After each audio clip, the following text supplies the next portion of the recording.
बिल्कुल पीएम साहब ने ठीक कहा है, क्योंकि 17वीं लोकसभा में 2023 में जब बीएसएफ को पावर दी थी, जब अमेंडमेंट बिल आया था, तो सबसे ज्यादा विरोध ममता बनर्जी की पार्टी ने करा, और यानी कि वो घुसपैठ कराना चाहते थे। इसका मतलब, हालांकि उनकी साथी पार्टियों ने, सोकॉल्ड इंडिया गठबंधन की दूसरियों ने भी करा। और अब जब वो बिल्कुल देश के संविधान से छेड़छाड़ कर रहे हैं, गृह मंत्री को कहते हैं हमारी वजह से खा पी रहे हो या नहीं, तो लेडीज को कहते हैं बेलन और चिमटा उठाओ और एसआईआर वालों पर हमला करो, और चुनाव का टैग करते हैं कि हमला बोल। तो ऐसी स्थिति में तो बिल्कुल सिक्योरिटी लाइन पे खुद भी खेल रहे हैं और सिक्योरिटी के लिए खतरा भी है। ये भी बोला है कि अब बहुत जरूरी है कि पश्चिम बंगाल से टीएमसी का जंगल राज खत्म हो और भाजपा की गुड गवर्नेंस की सरकार आए। देखिए, बिल्कुल एकदम, जो पिछले दिनों लोग बहुत सफरर हैं, अगर वहां बाढ़ आती है, लोग भूखे मर रहे हैं, फंसे हुए बाढ़ में, लोग बीमारियों से मर रहे हैं, और वहां के जनप्रतिनिधि अगर दवाई और खाना लेके जाते हैं और वो उनका सर फोड़ देते हैं। एसआईआर होती है तो उनको बेलन और चिमटा से हमला बोलो करते हैं। अगर भ्रष्टाचार की कंप्लेंट आती है और ईडी के लोग वहां जाकर के करते हैं, तो उन्हें अपने डॉक्यूमेंट देने चाहिए, निर्दोष सिद्ध करना चाहिए, कागजों को छीन के ले जाते हैं। उससे पहले सीबीआई के लोग जांच करने गए थे, उनको पकड़ लिया और उल्टा उनके खिलाफ एफआईआर करा दिया।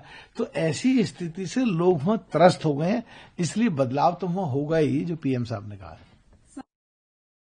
कि जो बीजेपी और शिवसेना का अलायंस इस समय महाराष्ट्र मुंबई में है, इसको लेकर उन्होंने कहा है कि जो उनका अलायंस है वो डरा हुआ है और उनको डर है कि कोई उनको किडनैप कर लेगा, थ्रेटन करेगा, हार्म करेगा, इसलिए उन लोगों ने अपने आप को कैप्टिव रखा है ताज होटल में। देखो किस तरह की बात, संजय राउत साहब हमारे साथी रहे हैं, साथी हैं, डीओपीटी स्टैंडिंग कमेटी में हम साथ थे, सांसद वो सांसद हम, किस तरह की बात कर रहे हैं।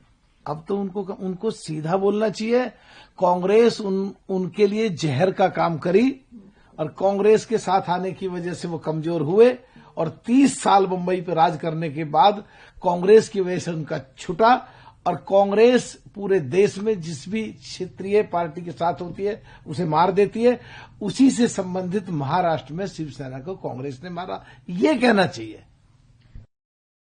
का कहना है कि बीजेपी के अलायंस उन पार्टियों से जो है, जो स्मॉलर पार्टीज है, छोटी पार्टी है, किसी भी स्टेट की हो, वो वहां पर जीत नहीं सकती। ये बात भाजपा को भी मालूम है। कपिल सिब्बल साहब को अपनी राय, वो बहुत बढ़िया कानूनी विशेषज्ञ हैं, बढ़िया एडवोकेट है, देश स्तर के बढ़िया कानून को जानते हैं।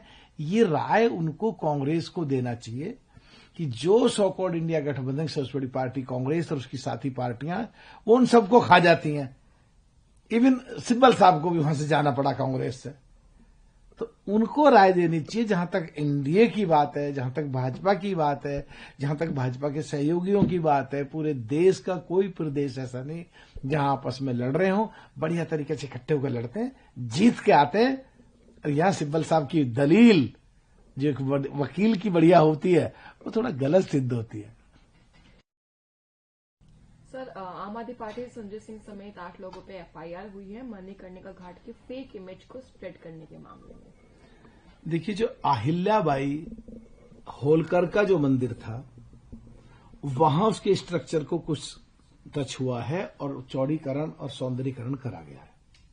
वो लोग अफवाह फैला रहे हैं कि जो अहिल्याबाई होलकर है, उनकी मूर्ति को डैमेज कर दिया और एक पिक्चर बना के और वो छोड़ दी और फ्लैश आउट कर दी सोशल मीडिया पे। अब उसके खिलाफ एफआईआर हुई है। वो कहते हैं कि साहब ये हमने असली है और गारंटी है हमारी। तुमको असली कहने का अधिकार किसने दे दिया? तुम अधिकृत किसने कर दिए?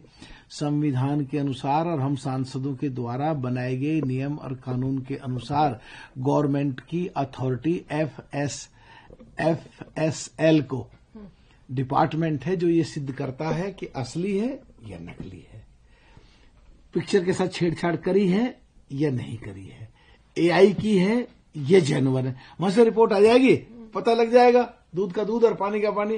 अगर वहां से उसमें आ गया कि ये सही है तो तुम्हारी तो फिर एफआईआर क्वेश होनी चाहिए, फिर क्वेश करा लेना। पर जब तक तुम झूठ बोलोगे, धोखा दोगे, लोग गुमराह करोगे, माहौल खराब करोगे देश को, तो तुम्हें कानूनी प्रक्रिया तो अम्बेडकर साहब ने जो संविधान बनाया उसके अनुसार झेलनी पड़ेगी। सर, अरविंद केजरीवाल गुजरात के 3 दिवसीय दौरे पर थे। उनका अहमदाबाद में इवेंट था जो कि बाद में ब्लॉक कर दिया गया। इस चीज को लेकर उन्होंने बोला कि बीजेपी की सरकार ने मेरा अहमदाबाद का इवेंट ब्लॉक करा दिया। शुक्र है केजरीवाल दिल्ली में चुनाव हारने के बाद जो दृश्य से गायब हो गए थे और जो चंडीगढ़ पहुंच के और कई एकड़ के बंगले में यहाँ किसी इस महल को छोड़ के जो जाके रह रहे थे विलासिता में, और कम से कम निकले तो सही, खबर तो आई। चाहे किसी ब्लॉक का आरोप लगाया उन्होंने, चाहे कुछ करा, अब या चाहे आगे मुझे लगता है धरने पे बैठे, बट कम से कम पिक्चर में तो आए।